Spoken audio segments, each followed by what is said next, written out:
सिल्लोड तालुक्यातील केळगाव तलाठी सदाचे महसूल अधिकारी प्रशांत रमेश देवगैया यांना 5,000 रुपयांची लाच स्वीकारताना लाचलुचपत विभागाच्या पथकाने रंगेहात ताब्यात घेतला आहे।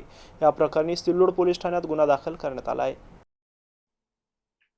याबाबत अधिक माहिती अशी की तक्रारदाराच्या पत्नीच्या नावे 5 जानेवारी रोजी गट नंबर 551 केळगाव येथे 1 गुंठा जमीन खरेदी केलेली खरेदी दस्त क्रमांक 67 आहे। या जमिनीचा फेरफार मंजूर करून 7/12 नाव नोंद करून नाव आणण्यासाठी 7,000 रुपयांची लाचेची मागणी करण्यात आली। तक्रारदार यांची पैसे लाच देण्याची इच्छा नसताना नाइलाजाने 8 एप्रिल रोजी लाचलुचपत विभागाला फोन करून या तक्रारीबाबत माहिती देण्यात आली। तक्रारदार यांच्या तक्रारीच्या अनुषंगाने 8 एप्रिल रोजी केळगाव येथे जाऊन त्यांची तक्रार 2 पंचासमक्ष नोंद करून पंचासमक्ष लाच मागणी पडताळणी केली असता यातील तलाठी प्रशांत यांनी पंचासमक्ष तक्रारदारांकडे त्यांचा फेरफार मंजुरी करून 7/12 नावावर आणण्यासाठी 7,000 रुपयांची मागणी करून तडजोडी अंती 5,000 रुपये स्वीकारण्याचे मान्य केले।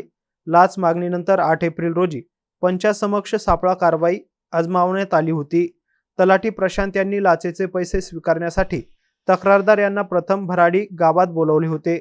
त्यानंतर बोरगाव बाजार या गावात बोलवले आणि त्या ठिकाणी पंचासमक्ष 5,000 रुपये लाचेची रक्कम स्वीकारताना त्यांना रंगेहात ताब्यात घेण्यात आलं। या प्रकरणी सिल्लोड पोलीस ठाण्यात गुन्हा दाखल करण्यात आला असून अधिक तपास सुरू आहे। विशाल चव्हाण, एमसे न्यूज भराडी, सिल्लोड।